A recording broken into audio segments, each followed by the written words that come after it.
Immaterium Wars is a two-player skirmish wargame. The game's main goal is to earn victory points and defeat your opponent's warband on the battlefield. These points can be awarded by the main mission, side missions, and by each warband's own victory point mechanics. In order to follow the guide, you're going to need Draka and Joe warbands, a grid board, terrain which will be used for cover and blocking line of sight.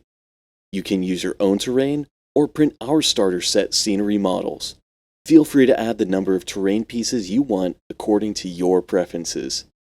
A total of 20 Immaterium dice, also called IDs.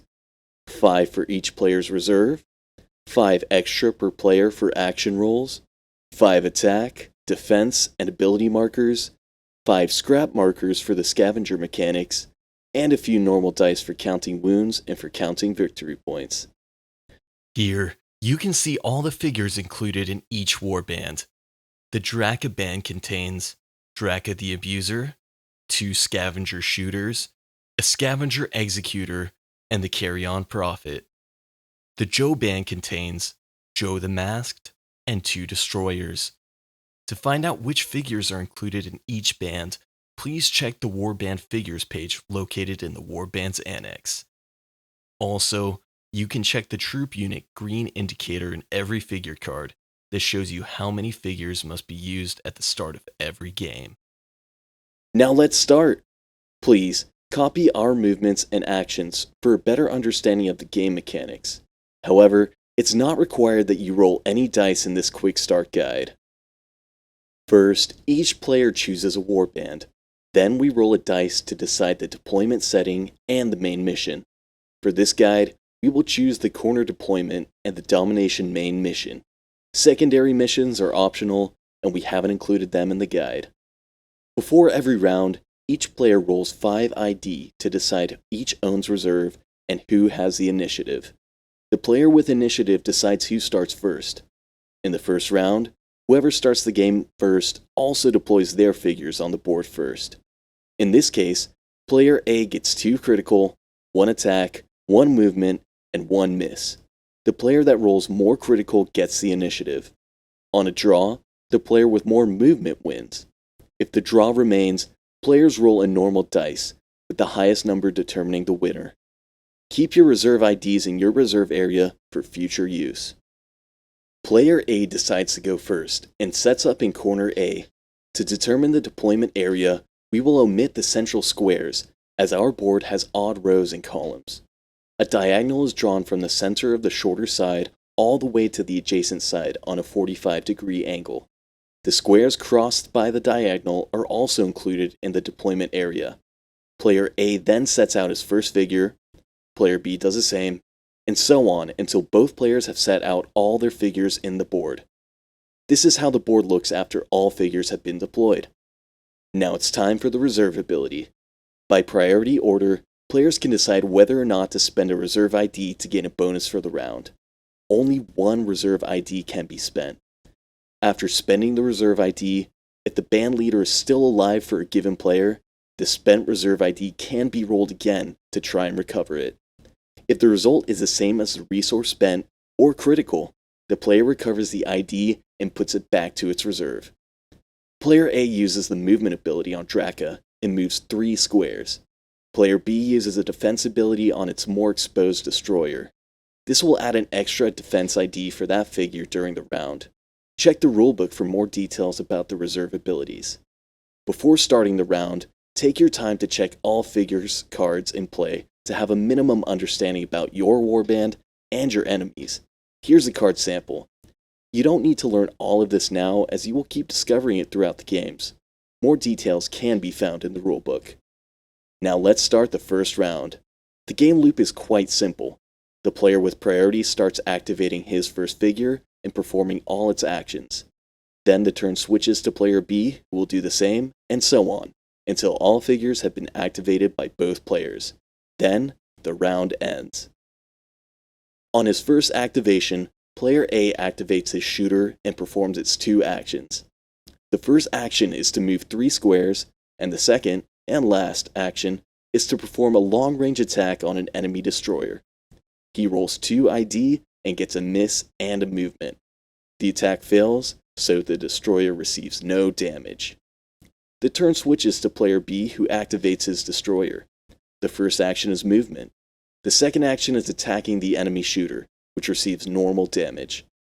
The last action for attacking gets a miss. We use a normal dice near the shooter to count the wounds. Now it's player A's turn again. He activates the other shooter and performs its two actions.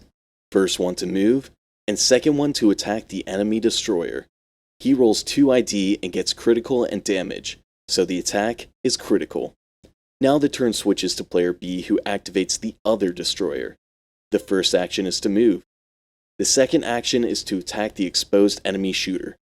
Since the shooter gets no cover from nearby walls, barricades, or figures, he has no defense ID to roll. The destroyer attacks and rolls normal damage. The third action is used to attack again, rolling critical damage. The enemy shooter accumulates 6 wounds and dies.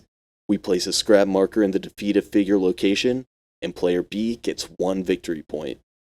As the attacking destroyer did critical damage, it activates the Armored 1 ability, which will give him an extra defense ID for the whole round. Now we switch back to player A, who activates his Scavenger Executor. The first action is to move, and the second action is to do a coverage action, which grants him an extra ID in the next defense roll only during the current round. In order to perform a coverage action, the figure must be adjacent to a nearby wall or barricade. Also, the figure must be adjacent to a wall or barricade to benefit from this ability. Now it's player B's turn, who activates Joe. The first 2 actions are to move, and the third and last action is to attack the enemy executor. Joe rolls normal damage with the Ignore Coverage ability. This means the executor cannot benefit from nearby coverage or by its coverage action from last turn. The executor receives normal damage. Back to player A again, who activates the Carry On Prophet. The first action is to move. The second action is to attack a destroyer. Unfortunately, he rolls 2 defense ID, so the attack fails. Player B has no more figures to activate, so player A goes again. Finally, player A activates Draka. The first action is to claim an adjacent scrap marker. The second action is to attack a destroyer. Reserve dice can be spent also to help in combat rolls. This time, player A decides to spend a critical ID from its reserve to ensure a critical attack on the destroyer.